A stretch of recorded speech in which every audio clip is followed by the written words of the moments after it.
Peru, where ancient mysteries meet wild landscapes. Hidden between two peaks, Machu Picchu sat untouched for centuries until 1911. The jungle swallowed it whole, keeping the secret. The Inca built this place without mortar. Massive granite blocks fit so perfectly that you can't slide a knife between them. No one knows exactly how they moved stones weighing over 50 tons up a mountain. Getting there is half the adventure. Trains wind through valleys for hours, climbing toward clouds. From the base town, you either hike or catch a bus up switchbacks that seem to defy physics. The Temple of the Sun tracks solstices with perfect accuracy. The Intihuatana stone works as a solar calendar, carved from a single piece of granite. Agricultural terraces cascade down the mountainside in elegant curves. They created different climate zones for growing crops at impossible altitudes. About 4,500 people visit daily now, split across different routes to protect the site. Some hike the surrounding peaks for views that show the citadel's full scale and genius placement. Hiram Bingham called it a citadel in the clouds. He wasn't exaggerating.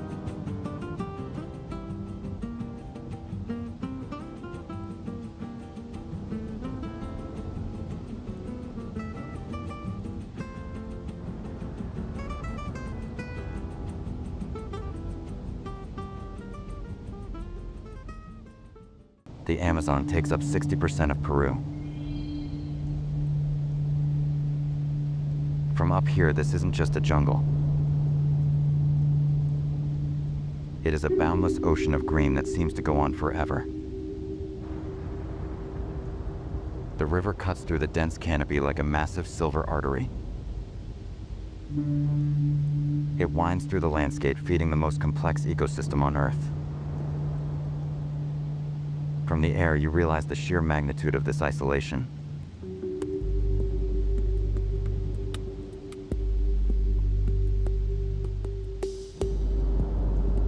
There are no roads here, no cities. Just an endless horizon of trees fighting for sunlight.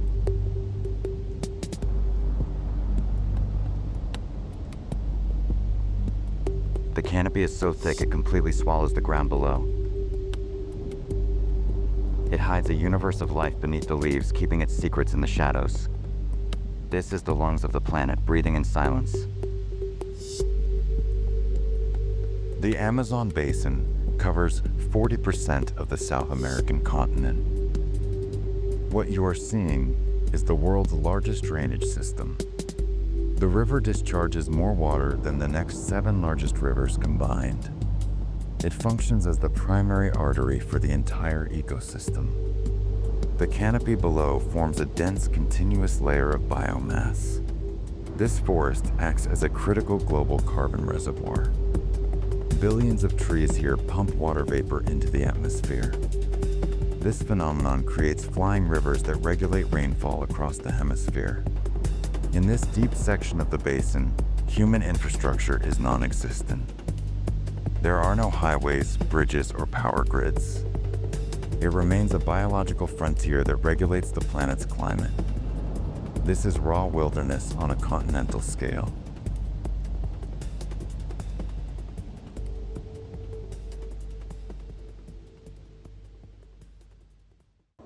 Cusco was the Inca capital, and the Spanish couldn't erase it completely. Inca foundation stones still support colonial buildings. These massive blocks are fitted with a precision that survives earthquakes. Sacsayhuaman Fortress sits above the city. Some stones weigh over 200 tons. The largest is 28 feet high. How did they move and fit these? No one really knows. But to understand the empire, you have to look at the city itself. The Inca designed Cusco in the shape of a puma, a sacred animal. Walking these cobblestone streets leaves you breathless. Partly because of the beauty, and partly because you are at 11,000 feet. The Plaza de Armas is the heart of it all. Here, massive colonial churches sit directly on top of Inca palaces. It is a visual clash of two empires, locked in stone forever. In the narrow alleyways like Hatun Rumiok, the history feels alive. You can run your hand along walls that have stood for 500 years. Women in traditional dress walk past modern hikers. The air is thin and crisp, smelling of roasted corn and Palo Santo wood. At night, the city lights climb the surrounding hills. It looks like a bowl of stars reflecting the sky above. It is a place where the past isn't just remembered, it is lived every day.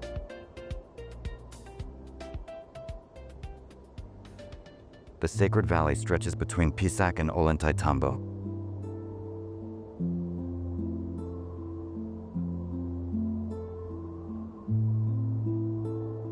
Sitting at a lower elevation than Cusco, it was the empire's agricultural heartland.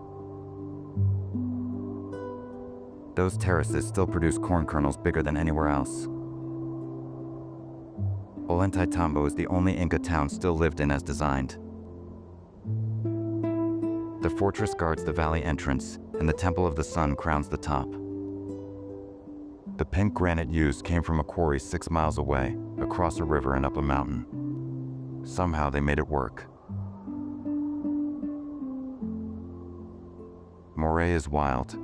It features circular terraces descending 490 feet.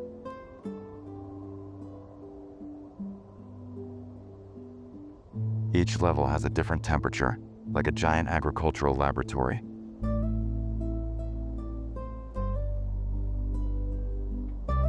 The Inca tested crops here, developing varieties that could survive altitude and cold. Pisac Market fills the plaza every Sunday.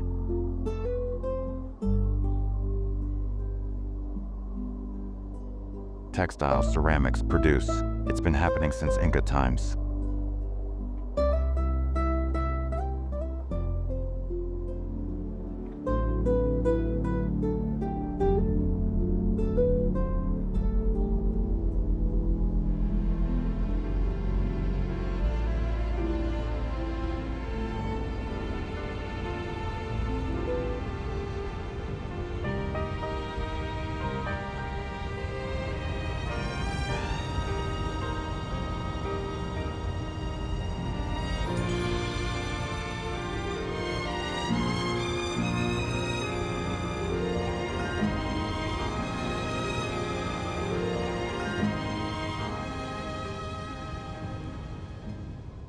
Lake Titicaca is the highest lake in the world where big boats can navigate. It sits on the Peru-Bolivia border, massive and cold, its water's incredibly clear.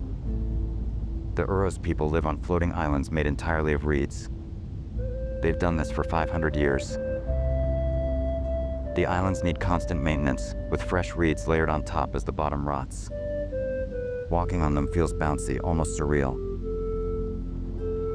About 2,000 Uros people maintain this lifestyle across 60 islands. Reed houses, watchtowers, and even solar panels dot these floating communities. Tequila Island rises from the lake, and the 2,200 residents there keep pre-Columbian traditions alive. They speak Quechua and wear distinctive traditional clothing. Here's something unexpected. The men knit, exclusively. They create intricate hats whose colors and patterns reveal marital status and community standing. The lake itself holds unique species found nowhere else. The Titicaca water frog is the world's largest fully aquatic frog. The Titicaca grebe, a flightless bird, dives deep hunting fish. Storms blow in fast, waves reach 6 feet. It feels like an ocean. At sunset, the surrounding peaks glow orange and purple. It is a view that photographs just can't capture.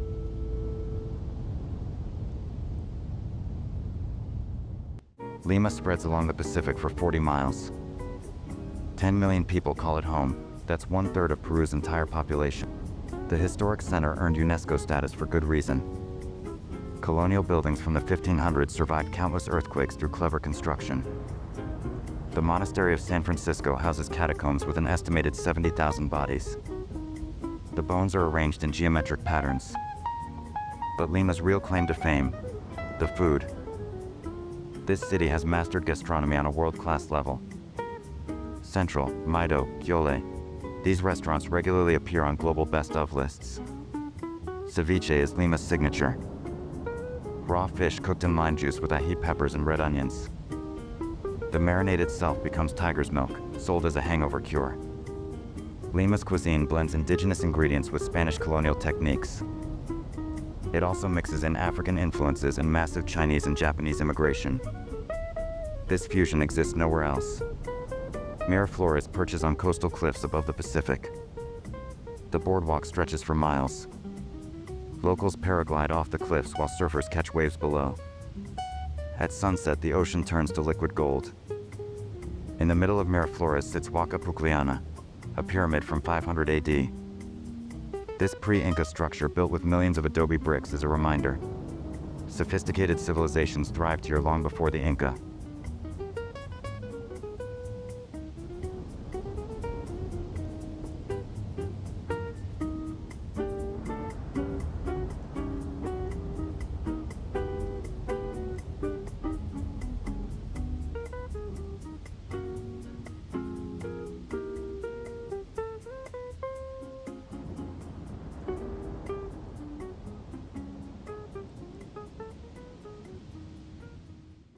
Vinicunca, the Rainbow Mountain, was hidden under glacial ice until recently.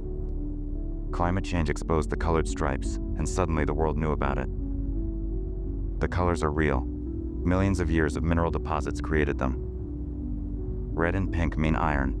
White shows limestone. Yellow reveals sulfur. Green indicates copper. Purple means manganese. Getting there demands effort. The trek starts high and climbs higher, reaching over 17,000 feet. The distance isn't terrible, but the elevation makes every step deliberate. You're breathing air with half the oxygen of sea level. Most people feel altitude effects, headaches, dizziness, nausea. Spending a few days in Cusco first helps. So does going slow. The route crosses high grasslands where alpacas and llamas graze. They are tended by Quechua herders living in stone houses. Weather changes fast up here. Sunny mornings become snowy afternoons within minutes. Horses are available for those struggling. The alternative Paucoyo route sits slightly lower with easier access and similar colors. From the top, the surrounding peaks stretch in every direction. Some rise above 20,000 feet. The view makes the effort worthwhile. A palm-fringed lagoon surrounded by sand dunes. Huacachina shouldn't exist, but there it is. South America's only natural desert oasis.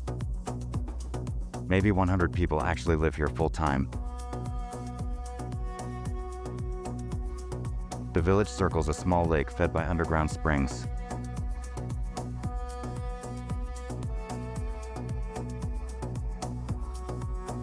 Victorian-era buildings line the shore, remnants of when Lima's wealthy vacationed here in the 1940s.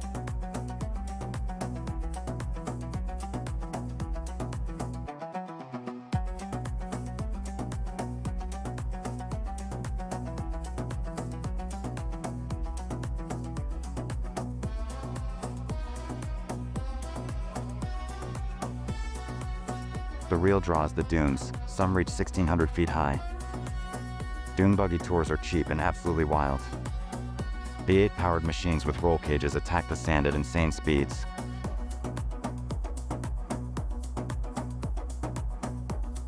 They crest peaks and plunge down slopes that feel vertical.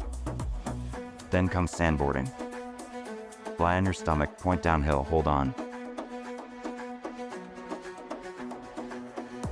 The descent rivals snowboarding speeds, except sand burns instead of freezes.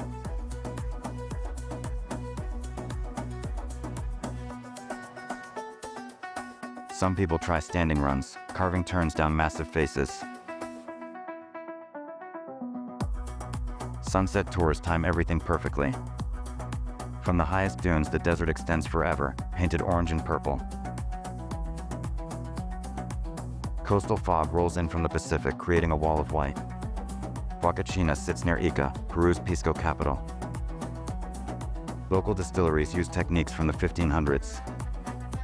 The combination of oasis, dunes, and vineyards creates something unique.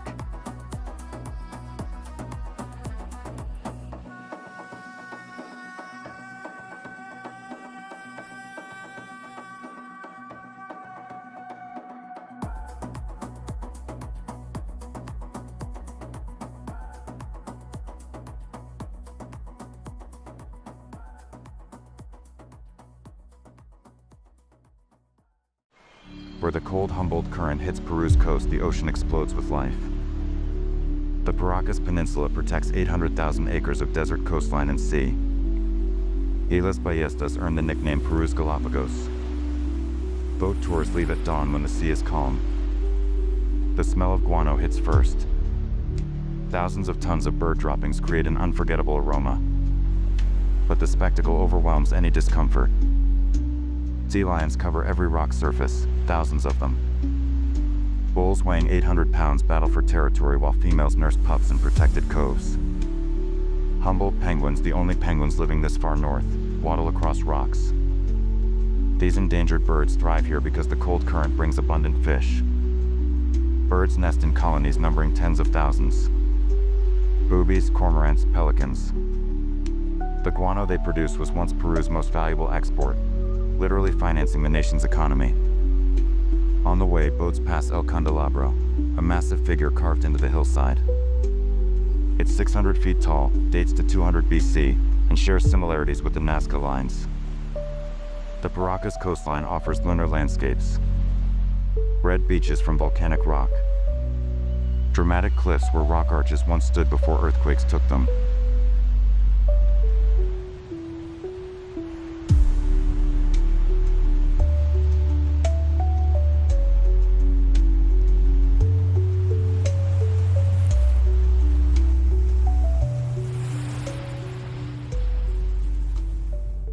Leaving the coast, the landscape shifts violently upward. This is the Cordillera Blanca, part of the Andes mountain chain. It is the highest tropical mountain range in the world. These peaks were formed by the collision of tectonic plates millions of years ago. Dozens of summits here exceed 19,000 feet. The snow caps are actually tropical glaciers. They are remnants of the last ice age, clinging to the granite walls. Nestled between these peaks are high-altitude lakes. The water displays a distinct opaque turquoise color. This is not a trick of the light. It is caused by rock flour, finely ground sediment created by the grinding of glaciers against bedrock.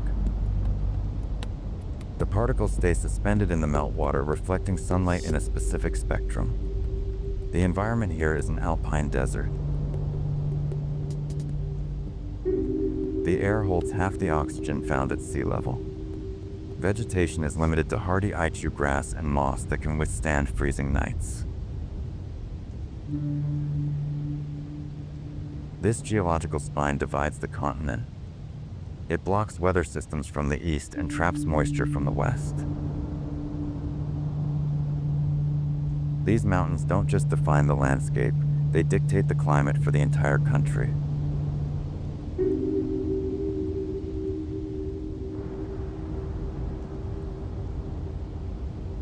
Peru is defined by its aggressive geography. It is a nation built on the edges of habitable environments. Civilizations here didn't just survive these extremes. They engineered complex ways to thrive in them.